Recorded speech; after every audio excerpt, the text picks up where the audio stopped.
Kita ke berita lain, Saudara. Balai Taman Nasional Gunung Rinjani menutup sementara jalur pendakian dari Pelawangan Sembalun menuju Danau Segara Anak. Penutupan dilakukan menyusul 3 insiden jatuhnya pendaki WNA di jalur tersebut dalam rentang waktu kurang dari sebulan setelah tewasnya pendaki Brasil Juliana Marins.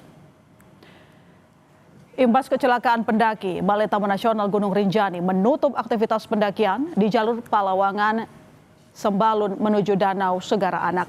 Mereka juga menutup layanan pembelian tiket pendakian melalui aplikasi iRinjani melalui 16 Juli 2025 hingga waktu yang belum ditentukan. Penutupan dilakukan menyusul 3 insiden jatuhnya pendaki WNA di jalur tersebut dalam rentang waktu kurang dari sebulan setelah tewasnya pendaki Brasil Juliana Marins. Untuk pendaki yang sudah membeli tiket bisa tetap melakukan pendakian ke puncak, namun tak bisa turun ke Danau Segara Anak. Pada hari ini mulai ditutup ya? Ya, sudah tutup hari Sampai ini. ke berapa hari?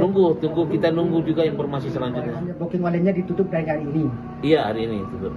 Dari kemarin kita sudah ini. Untuk close-nya itu apa? Untuk kuotanya. Ya, kita lihat beberapa kasus terjadi kan banyak terjadi di Pelawangan ke danau. Nah, ini kita coba dalam waktu dekat ini, mungkin besok, mungkin kami sudah mulai bekerja, ya, nanti menghindari kecelakaan berikutnya.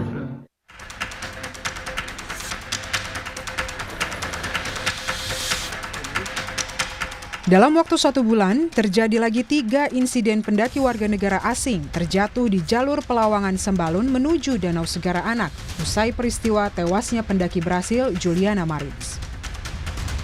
Seorang warga negara asing kembali mengalami kecelakaan saat mendaki Gunung Rinjani, Lombok, Nusa Tenggara Barat.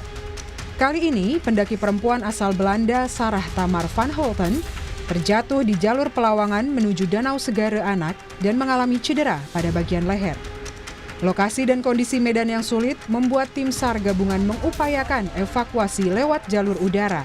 Pendaki Belanda itu kemudian dibawa ke rumah sakit di Bali untuk perawatan. Dan kondisi sampai dengan saat ini masih sehat dan ada luka-luka di kepala dan sudah langsung ditangani didampingi oleh dokter Poliklinik Nusa Tenggara tersebut dan langsung dievakuasi menuju rumah sakit BIMC Kuta. Masih di lokasi jalur pendakian yang sama, pendaki asal Swiss Benedict Emenegger juga mengalami kecelakaan Rabu 16 Juli lalu.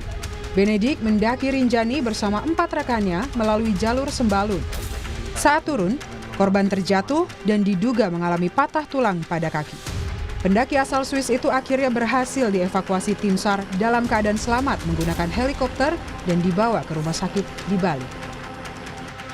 Pendaki asal Malaysia juga mengalami kecelakaan terjatuh di jalur yang sama pada 27 Juni 2025 lalu. Ia terpeleset dan kakinya terkilir saat hendak menuju Danau Segara Anak. Sebelumnya, pendaki asal Brasil Juliana Marins ditemukan tewas setelah dilaporkan jatuh di Gunung Rinjani, Lombok, Nusa Tenggara Barat pada Sabtu 21 Juni 2025 dan ditemukan jasadnya 3 hari kemudian di kedalaman sekitar 600 meter. Peristiwa ini menyita perhatian publik karena proses evakuasi yang kompleks serta lokasi jatuh yang ekstrim di jalur Pelawangan Sembalun menuju Danau Segara Anak, Gunung Rinjani. Akibat kecelakaan 4 pendaki warga negara asing yang jatuh, Balai Taman Nasional Gunung Rinjani saat ini menutup sementara jalur pendakian dari Pelawangan Sembalun menuju Danau Segara Anak sampai waktu yang belum ditentukan. Tim Liputan Kompas TV.